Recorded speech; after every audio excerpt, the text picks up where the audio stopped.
Eder. Mech. Pallister. Pronto per un confronto con Sebastiano? Per adesso è meglio no. Io dico per entrambi, perché sono convinto che un qualcosa di più di quello che è stato scoperto finora non può non emergere secondo le prossime indagini che saranno, speriamo, più oculate delle precedenti, perché da qualche parte deve esserci un buco. Fulvio Covalero, come al solito, è stato polemico nei tuoi confronti. La cosa che più mi turba a me, che più mi turba nel senso negativo, è proprio il suo negare questo quando la prima cosa che gli ho detto quando ci siamo visti la mattina famosa che siamo andati su, che poteva essere il 26 di dicembre, macchina, io a lui come a Salvo il giorno 14 stesso, anche a Fulvio, perché non avevo segreti con nessuno, l'ho raccontato alle mie figlie eccetera, e anche a lui ho raccontato tutta più o meno la nostra storia. A raccontarla tutta ci vogliono 40 anni, visto che ci siamo conosciuti nel 79. Poi l'ultima volta che ci siamo visti, secondo me,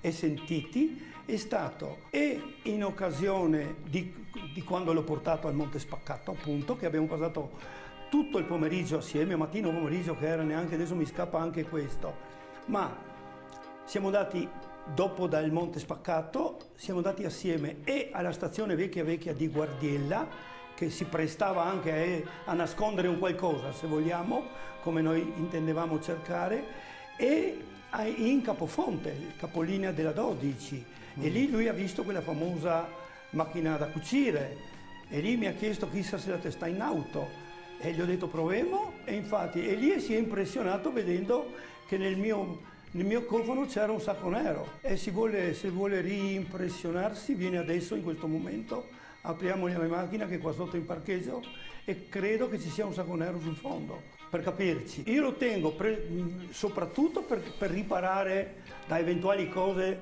ero a fare la spesa prima, anziché mettere nella nuda macchina, adesso c'ho anche un cartone sopra, doppia protezione, per capirci. Ma io considero che un sacco nero, a parte il fatto che a casa ne avrò 40, perché con il giardino dal quale butto via almeno 1 o 2 sacchi neri pieni di frascame, eccetera, li porto nel raccoglitore dei rami, ne ho di tutte le misure, se vogliamo, almeno 3. Dopodiché io considero di aver passato il Natale, ma se lui dice che Natale e Santo Stefano ci siamo visti noi, io dovrei chiederlo a mio fratello, perché ero da lui in quei giorni a passare, io considero il Natale, ma se no subito dopo, quando lui intendeva fare quella famosa fiaccolata. E io gliel'avevo detto a lui, guarda che io purtroppo sono mio fratello, non posso esserci.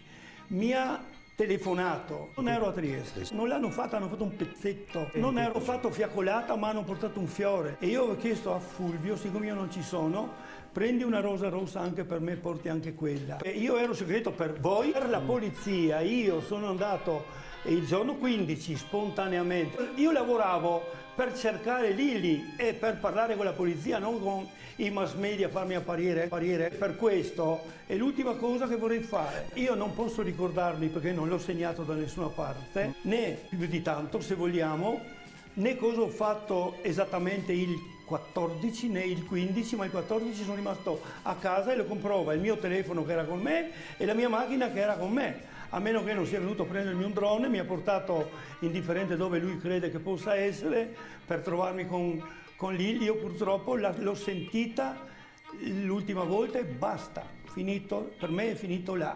Lei, per conto mio, è morta purtroppo per lei, per noi, per tutti, poco dopo le 9 del giorno 14, il giorno della scomparsa. Si è dimenticato che io gliel'ho detto, visto che eravamo assieme quasi tutto il pomeriggio, non ricordo se era mattino o pomeriggio, comunque tante ore, diverse ore, e io glielo avrò detto andando al Monte Spaccato, perché gli ho raccontato praticamente tutto. Poteva dirmi su, ma guarda che non credo mica tanto.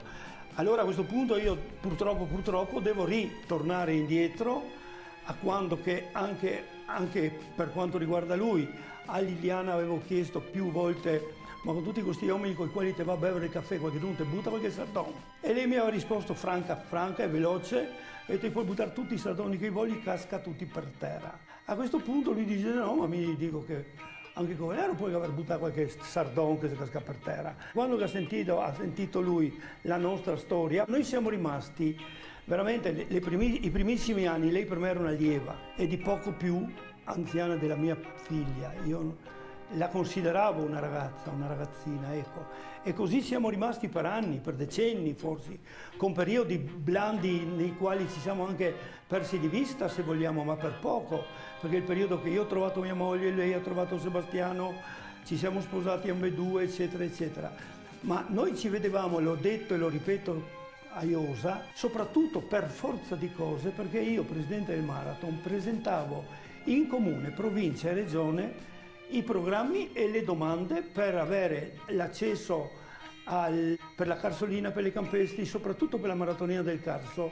Anche in prefettura andavo, ho conosciuto tutti i prefetti di Trieste, meno gli ultimi due per capirsi, perché non voglio andare lì come personaggio negativo. Io ho parlato, sono stati i due prefetti di Trieste che mi hanno voluto nominare prima ufficiale e poi commendatore. Le famose cantine soffitte erano una cantina e una lo abbiamo soffitta. ribadito. E noi le abbiamo utilizzate esclusivamente, dico io, da gennaio-febbraio più o meno del 91 a quando loro sono andati in ferie. Quando sono tornati dalle ferie, fine agosto, le chiavi erano state rese al legittimo proprietario. Questo è forse il motivo fondamentale per il quale io non le ho nominate né prima né dopo.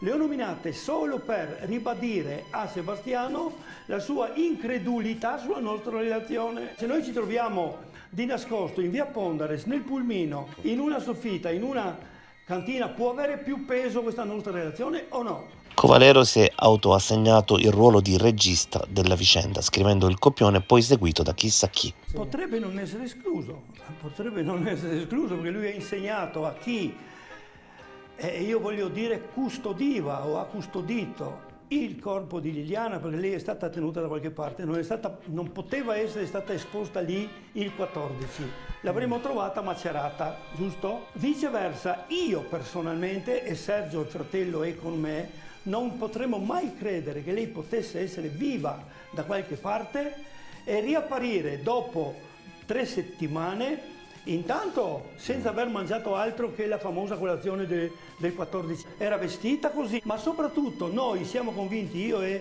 Sergio assieme, che lei avrebbe fatto di tutto per poter avvertirci, sono qua. Nicodemo Gentile ha fatto capire qualche giorno fa che tu e Sebastiano avevate rapporti storici. Zero. Prima della scomparsa di Liliana, io mi sono incrociato nella vita 2 volte con Sebastiano. La primissima è stata il ottobre 2015, quando con gli altri 3 componenti abbiamo festeggiato il 40° della staffetta 4 per 100 km a Muggia. È venuta Liliana con Sebastiano, lui ci avrà fatto anche qualche foto, 2015 per capirci, e siamo andati, il gruppo è andato, una dozzina, quindicina di persone, a cena alla tappa di Muggia. L'unica volta avremmo forse scambiato qualche parola, non ricordo bene cosa. La seconda è stata in Piazza Unità, un 3 novembre, come domani, quando lei mi si è avvicinata, lui era vicino, era assieme o circa, e ha detto, beh, potessimo farsi una foto assieme. Ed è quella famosa foto che è venuta fuori. Punto. In quella occasione non ci siamo rivolti zero, una parola, finito. Io sapevo come uno che 40 anni fa aveva fatto muovere forse i primi passi seri di corsa a sua moglie. Ovviamente Sebastiano non sapeva che vi incontravate. Se non gliel'ha detto lei in questi nei suoi ultimissimi mesi di vita, no. O quella famosa mattina. Io sono convintissimo che nell'ultimo periodo, perché me lo diceva, troverò il modo di dirlo a Sebastiano, punto. Le sue intenzioni erano assolutamente quelle di mollare il marito sicuramente entro il 16-17 dicembre, quando noi dovevamo partire per l'Istria per fare il primissimo weekend della nostra vita assieme, punto. Lui, per me, per quanto riguarda la mia conoscenza, c'entra zero. Io c'ero andato già qualche volta e il Melia Hotel di Umago, fuori Umago verso Punta Salvore. Parlavate di Casinò? Non ne abbiamo mai sentito né parlato. Non ne abbiamo mai parlato. Entra anche il concetto di quando io sono andato a cercare la cugina. Non poteva essere quel giorno perché io tutto il 14 sono rimasto a casa, mi sono mosso 2 volte, sarà stato già scoperto a Iosa da chi è che conduce le indagini, voglio sperare. Mi sono mosso alle 11:15 per andare alla Wind e mi sono mosso alle 17 qualcosa per trovarmi con Salvo in Viale 20 Settembre, in fondo.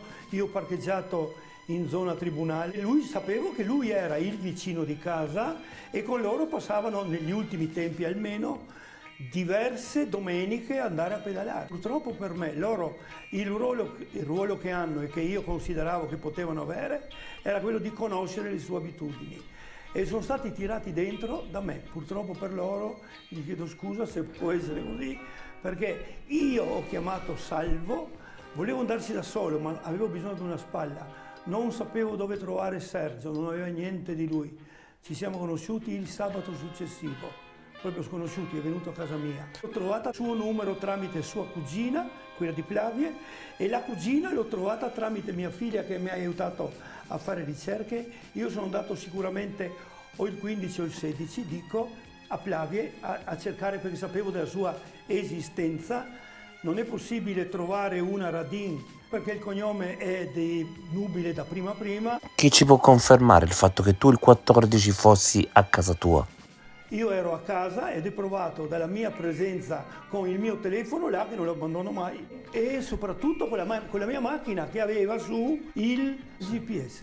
I rapporti tra Gabriella, Salvo e Sebastiano sono ancora buoni? Adesso non lo so, prima c'erano sicuro, sono passati quasi 2 anni, c'erano buoni rapporti sicuro, ma in qualche maniera si salutano, da quello che so, io mi sento e so che si incrociano in giardino, lei che forma anche il parcheggio per loro, insomma 2 parole si scambiano. In realtà, Claudio, sappiamo che Gabriella e Salvo non stanno più in quel palazzo. Evidentemente non ti sei aggiornato delle ultime novità di Gabriella e Salvo. Invece Sergio, tutto ok?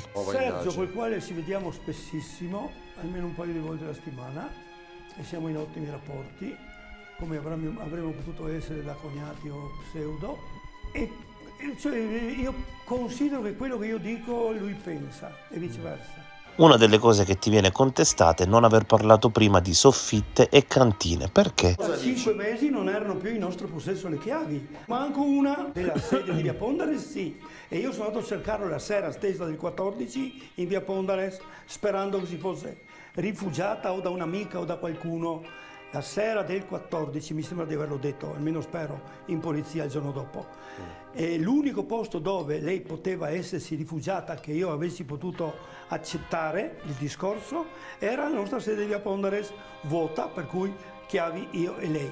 Della soffitta e della cantina non avevamo più le chiavi, io dico da agosto. Via Slata per 22, proprietario, confermato che lui, mi sembra che sono già venduti i 2 locali. Per questo motivo ci ha chiesto le chiavi di ritorno a luglio-agosto, adesso non posso dire ieri, per capirci, ma tanti mesi prima, motivo per il quale a me quei 2 posti non sono neanche venuti in mente. Può fare anche 10 copie, lei non ne aveva più accesso, è escluso, perché bisogna verificare se, come io penso che deve essere successo, di quel locale era stata già cambiata la serratura, per cui nella mia, nella sua, nelle chiavi precedenti l'aprivano più. È stata cambiata ad agosto, io non sono sicuro perché non ho indagato, è venuto fuori adesso questi giorni. Io sono convinto che la polizia ha già verificato questo. Saremo andati in tutto una mezza dozzina di volte, o agosto no, per conto mio, almeno noi abbiamo cominciato a rivederci più frequentemente rispetto a prima. Lei ha cominciato a venire in casa mia da settembre. Noi ci siamo disfatti delle chiavi ad agosto, motivo per il quale erano fuori gioco già da mesi.